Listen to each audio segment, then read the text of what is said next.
All right, Ray said go. Boom. I'll put this on there. Make sure you can see it. Fantastic. So she says that she is a very mothery, sweet young person. With darker hair, as you can see, young, darker hair. She said she passed very suddenly, unexpectedly. She goes tragically and really out of nowhere, Kato. And I feel like I could see her being a mom when she grows up just by who she is, you know. Oh, well, thank you.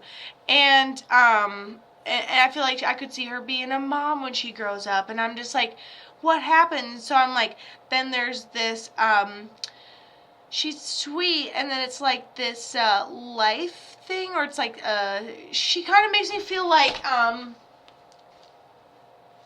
let's say, great, sweet gal, everyone just knows her, being blah, blah, blah, blah, blah, and then all of a sudden I'm like, wow, I just didn't expect that, and then there's a balloon release.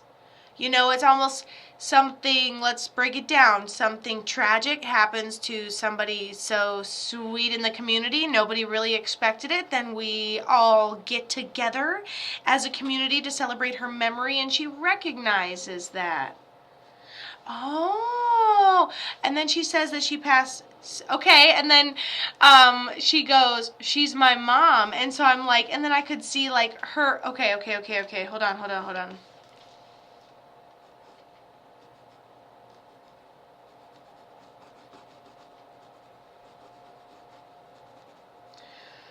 Okay, and then you guys will be able to see on your playbacks exactly what I'm writing here. But she said she passed suddenly, unexpectedly. So there's a tragedy in how fast she kind of like gets ripped from us when we do our whole like, wow, we didn't expect that to come and get us. We didn't expect it. It's honestly seemed like something we really don't expect, like a sickness that hits us all at once, or like she shows me a hospital bed, which inclines it toward a sickness, but she doesn't say that it's a sickness. She just, maybe there's like a medical thing about it.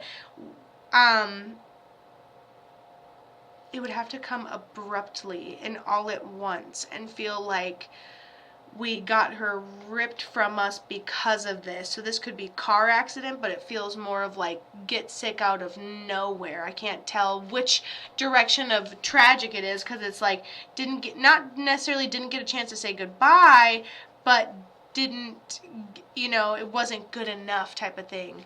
Okay, so she said yes, she had bile duct cancer from what I was told, and I was only 10 years old. And so then she tells me basically she just gets, and then she basically tells me she gets sick all at once and then just gets ripped away from us. And you may have gotten to say goodbye, you may have been a part of the medical process a little bit, but you know that wasn't good enough. You were a baby, you didn't know what you were saying goodbye to.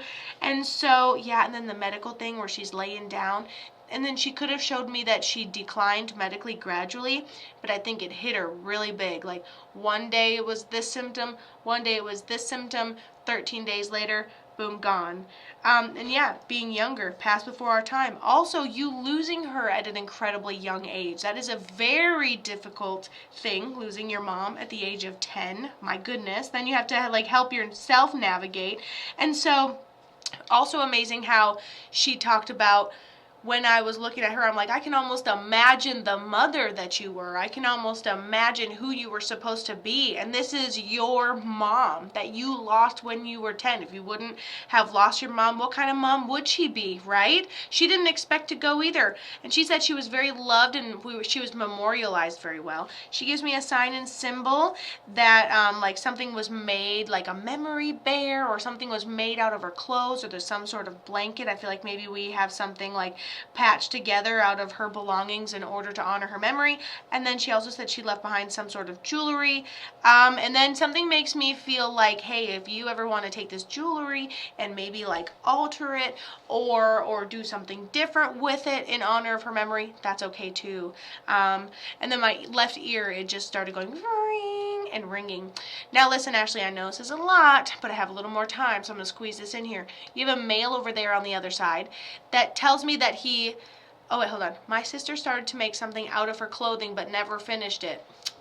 Well, maybe you can finish the project, but if the project is kaput, don't stress over it. But she knows even the little bit of effort that was put into. Maybe it's difficult for her.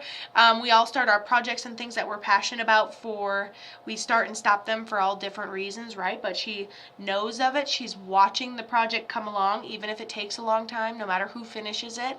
And then she says, I also have her wedding ring. So she talked about her jewelry, and she not only did the patchwork blanket for us, but she also specifically drew her ring as well, which you would then see on the recording.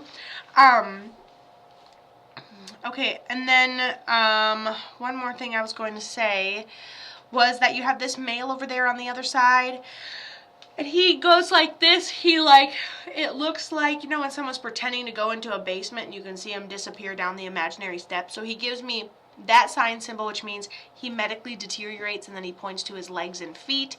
And for an old man, this could indicate diabetes, or just that it was hard to get around, or we're freaking sore toward the end. So medical declines in a way that makes him potentially unable to walk or get around as efficiently toward the end of his life, most likely passed at home.